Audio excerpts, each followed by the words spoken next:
Marina. And I'm Layla. Welcome back to our segment, Superfood Sleuths, where we investigate the health food aisle. So today, we're talking all about alkaline water. Be sure to hit that subscribe button so you never miss one of our videos. You know, wellness influencers really like to harp on us about drinking enough water every single day. Get your gallon of water in. We all started doing that. We started prioritizing our water. And then you find out you weren't even drinking the right type of water, apparently. Apparently good old tap water, good old bottled water. Not good enough. You gotta get the alkaline water, and that's what we're here to talk about today. What the heck is alkaline water? I feel like to start off with that, we gotta go back to our grade 7 chemistry and talk about acids and bases, or acidity and alkalinity. You have something called pH, which I'm pretty sure stands for the power of hydrogen. That number tells us how acidic or alkaline something is. So if something is acidic, it has a pH of less than 7. And it's acidic because it means that there are lots of just free hydrogen in the solution doing their little hydrogen thing. And if something is alkaline, that means that it's a pH of over 7, and it means that it has things in there that can basically bind with hydrogen. You know what's actually really interesting? And I'd never really heard it phrased this way, but I was on TikTok and I follow, of course I was on TikTok, but I follow Hank Green, and someone was like, can you taste protons and electrons, is what the person asked. And he's like, when you taste sour, you're tasting protons because the hydrogen ion is a proton. And I was like, wow, I've never thought about it that way. Really? Because we learned that in our food science class. Okay, well, anyways, yeah, your whole sour taste is you tasting acidity, and that is protons from hydrogen. But today, we're talking about the opposite of that, alkalinity. Pure water is considered neutral and has a pH of 7, exactly 7, and that doesn't actually really exist in nature, because in nature there's always other stuff in it that does tend to make it a little bit alkaline, actually. So when we talk about alkaline water, we're normally talking about one of two things. So alkaline water can be natural or produced by adding minerals into water, so calcium, magnesium, bicarbonate, sodium, and those are common things that are commonly dissolved in water, and those make things alkaline. You can also artificially make water more alkaline by a process called electrolysis. And basically, around the negative electrode, the hydrogens kind of come off the water and they kind of go off as hydrogen, like H2 gas, and you're left with a bunch of hydroxide ions, so OH negative. And that basically makes the water more alkaline, and you can kind of filter that out and charge a lot of money for it, apparently. Also, what's interesting is that there are a lot of people who are selling home alkalinizers, electrolysis machines or alkalinizers for your tap water and whatever, which is really interesting, and they're very, very expensive. So alkaline water, there's definitely people who want it, there's a market for it. One of the companies that sells alkaline water is actually Flow, and we have this actually really inviting looking product with us, and it is organic blackberry and hibiscus flavored alkaline spring water. And apparently it's natural, and apparently it has a pH of 8.1. I'm excited to give this a try. I have heard people who are big fanboys of alkaline water say that they like it mostly because it tastes better. So I'm very excited to try this. So this, at Loblaws, this was $8.99 for 6 of these. Which is quite a bit more than your $2.99 for 24 Nestle bottles or whatever. Although Nestle water is not very good. Not very good. And Nestle as a company, watch our other not video very on that. good. Yeah. But I am excited to try it. Oh, it smells quite strong. Wow. It's completely clear. There's no color to it, so we have nothing to show you. It just looks like water. Ingredients? Oh, that's a good point. It's organic flavor. So I don't think it probably even has a single blackberry or hibiscus in there. A lot of natural flavors are from beaver anal gland. Yeah, I've heard that. I think we might have learned that in chem. I feel like it was one of those people that are super anti-animal, anti-processed foods at all. I feel like I saw that on Instagram. That's probably the best thing you can hope for is beaver anal gland in your food. You heard it here first. The best thing you can hope for is a beaver anal gland in your food. Exactly. What do you think's in your chicken nuggets?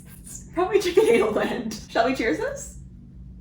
Yeah. You look very skeptical. No, I was just looking at the expiration date, and then I was like, what year are we in right now? We got a couple years. We got some cheers. time. Cheers. All right. Okay. Ew. Oh my god. I don't like it at all. It tastes like cough syrup. The flavor is not good. It tastes like cough syrup diluted in water. It's like if you took a cup that you had cough syrup in and then you poured water in it. That's literally this. Let's see. Man, I can't really get past the cough syrup. Oh my god. I'm not into this at all. No. I could drink this. Could you really? Yeah, I could drink. It's not good, but it's not bad. Well, the other 4 are for you then. I'm just gonna put this back right here. Keep mine open. Stay hydrated with my alkaline water. So like alkaline water's been all over social media, but doesn't offer any actual benefits. And that's what we're here to answer for you today. So like on the Flow Water website, they say better for your body and for the planet. And apparently the planet part has to do with the packaging more so than what's in the packaging. Yeah.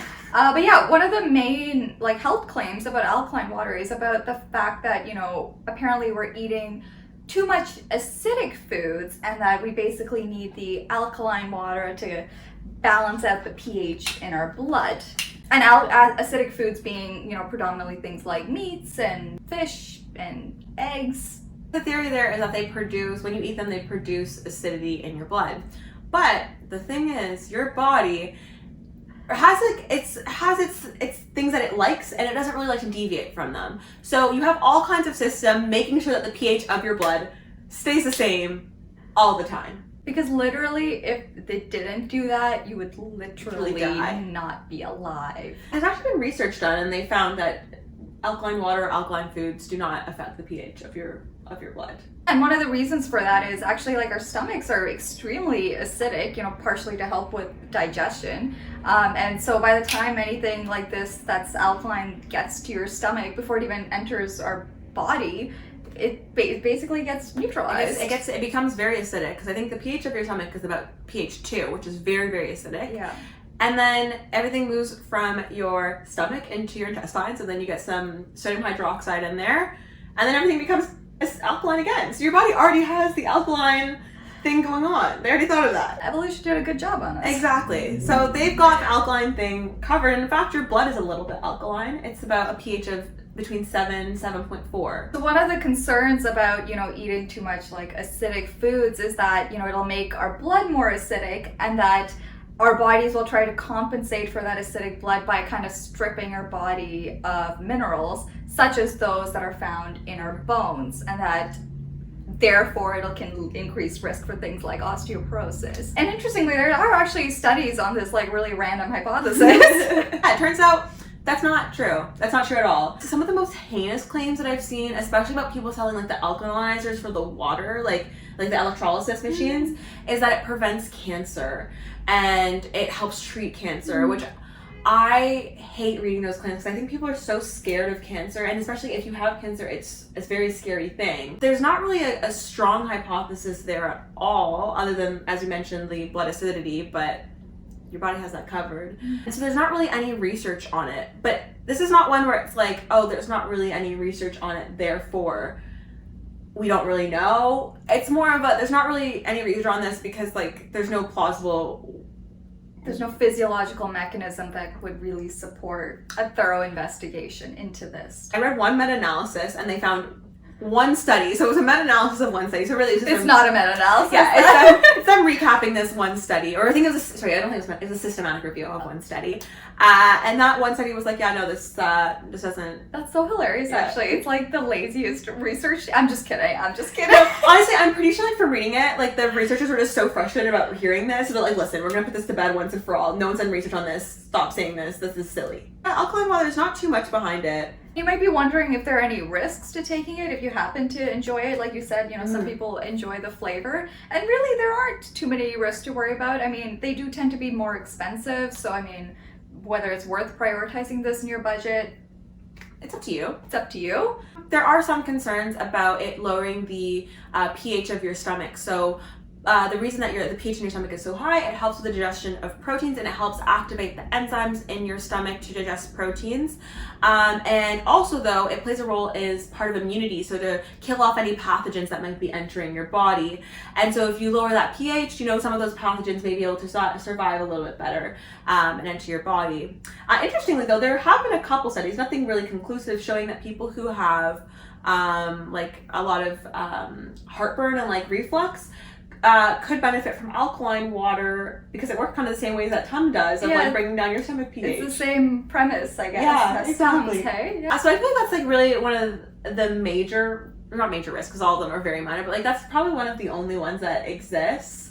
Also, depending on how alkaline the water is, because I've seen ones where like it's like pH 10. If you get it on your skin, and depending on like your skin, it could cause like some irritation, because alkaline things are known for breaking down organic stuff like your skin. So that's the 411 on that. So at the end of the day, if you like alkaline water, you can certainly drink it. But for the generally healthy population, it doesn't seem to offer any extra health benefits more than regular water would. Stay hydrated however you want to. Be sure to like, comment, and subscribe. Hit that notification bell so you never miss one of our videos, and follow us on our Instagram and our TikTok. Thank you for watching. Bye.